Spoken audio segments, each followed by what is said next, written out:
The international community sees Africa and Ghana and most other places as their dumping grounds. But this should not happen.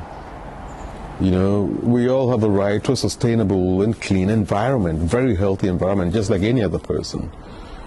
So we should all be seen to be the same and not to be looked down upon and used as a dumping ground. It's not just electronic waste, it's also fast fashion.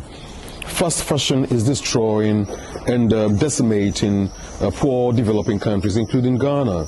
Tons and tons of cheap, trendy clothes that cannot be worn in Ghana, that cannot be used or even resold in Ghana, are being sent to Ghana. They end up clogging the drains, clogging the rivers, and ending up in the ocean, and also getting bent. It is a very familiar story when I came across what fast fashion is doing to Ghana. We are the dumping grounds of the West, of the global North, and this is clearly unacceptable.